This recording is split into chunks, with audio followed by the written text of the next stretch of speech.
Menteri Keuangan, Menkeu, Purbaya Yudi Sadewa menegaskan bahwa pihaknya telah mengantongi identitas para mafia ekonomi yang selama ini bermain dalam jaringan penyelundupan tekstil, baja, dan barang-barang impor lainnya.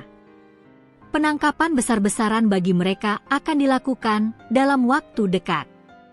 Menkeu menyampaikan hal ini usai menghadiri sidang Kabinet Paripurna di Istana Negara, Jakarta, Selasa, 21 Oktober 2025. Yang under infocing, yang selama ini ngelundupin, yang banyak tekstil, baja, segala macam. Sudah ada nama-nama pemainnya, kan? Tinggal kita pilih saja siapa yang mau diproses, ujarnya.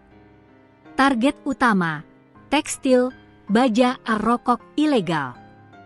Purbaya mengungkap bahwa kelompok penyelundup ini memanfaatkan praktik under infocing, yaitu menurunkan nilai barang impor supaya bea masuk dan pajak yang dikenakan jauh lebih rendah.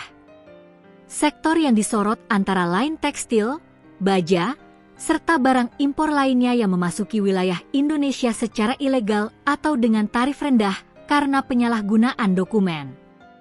Lebih lanjut, Menkeu juga menyoroti isu rokok ilegal yang diduga mendapat perlindungan dari oknum aparat dan hambatan internal di institusi terkait. Katanya banyak backingnya paling orang bea cukai juga. Ada juga yang lain-lain, tapi yang jelas akan kita bereskan itu, ungkapnya. Untuk menangani hal ini, Kementerian Keuangan telah menyiapkan tim khusus yang melibatkan jajaran Direktorat Jenderal Bea Cukai dan Direktorat Jenderal Pajak.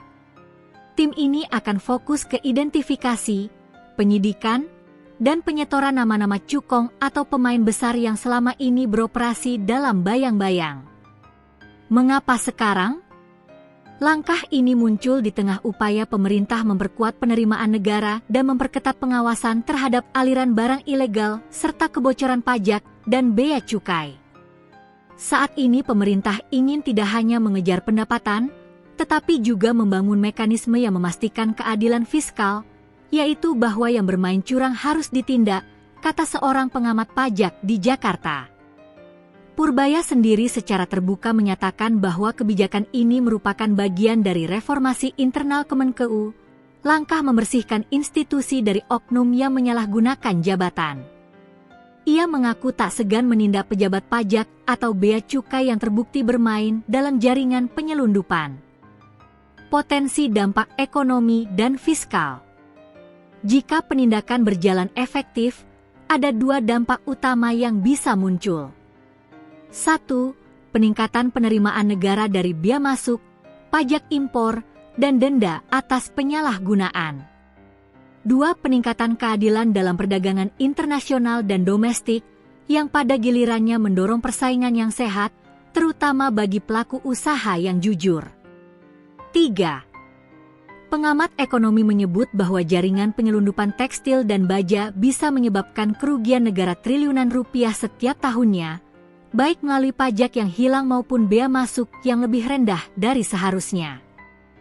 Langkah pemerintah untuk menindak ini akan menjadi sinyal kuat bagi pelaku industri dan investor. Tantangan penegakan hukum. Meski demikian, Menkeu menekankan bahwa proses penindakan tidak mudah. Ia menyebut bahwa langkah ini memerlukan koordinasi lintas institusi, mulai dari bea cukai, pajak, hingga Bareskrim Polri, serta bukti yang cukup kuat untuk menjerat nama besar. Sudah ada nama-nama pemainnya, tinggal kita pilih saja siapa yang mau diproses, ujarnya dengan nada tegas. Penegakan yang dilakukan juga harus menjaga integritas sehingga tidak terkesan sebagai otomatisasi politik atau seleksi yang hanya mengenai orang kecil. Seorang pakar hukum mengatakan, keberhasilan penindakan akan sangat bergantung pada transparansi proses, kecepatan penyidikan, dan kerjasama antar lembaga. Reformasi internal Kemenkeu. Bagian reformasi yang digagas Purbaya juga menyinggung kebutuhan untuk memperbaiki sistem pengawasan internal di Kemenkeu. Ia menyebut bahwa beberapa pegawai bea cukai dan pajak ditemukan sedang nongkrong di kafe atau kedai kopi saat mestinya melakukan pengawasan. Hal ini menurutnya menunjukkan bahwa masih ada ruang besar untuk peningkatan profesionalisme dan integritas. Purbaya menekankan bahwa tim bersih-bersih tidak hanya akan menyasar pelaku luar tetapi juga oknum di dalam institusi yang memfasilitasi operasi ilegal. Kita akan list di setiap daerah siapa cukong-cumongnya, nanti kalau ada barang masuk dan link ke cukong tersebut, cukongnya kita proses, ungkapnya.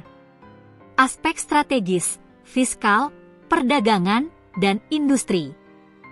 Penindakan jaringan penyelundupan tekstil dan baja memiliki aspek strategis yang lebih luas.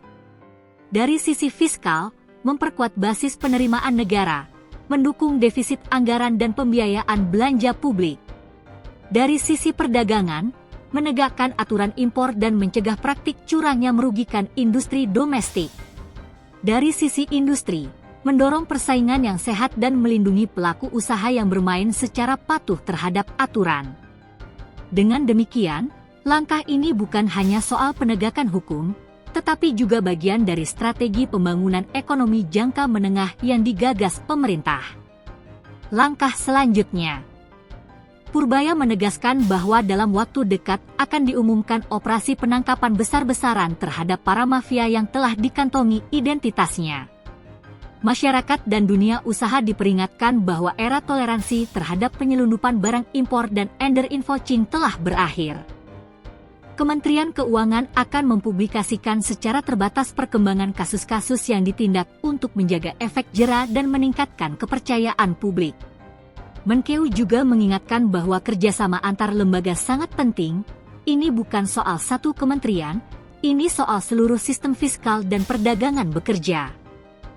Dengan pernyataan tegas tersebut, Menteri Keuangan Purbaya Yudi Sadewa memulai babak baru dalam reformasi fiskal dan perdagangan Indonesia. Ia memberi sinyal bahwa pemerintahan kali ini tidak hanya mengejar angka penerimaan, tetapi juga menegakkan keadilan fiskal, melawan mafia ekonomi yang selama ini beroperasi di balik bayang-bayang, dan memastikan bahwa siapapun yang bermain curang akan diproses.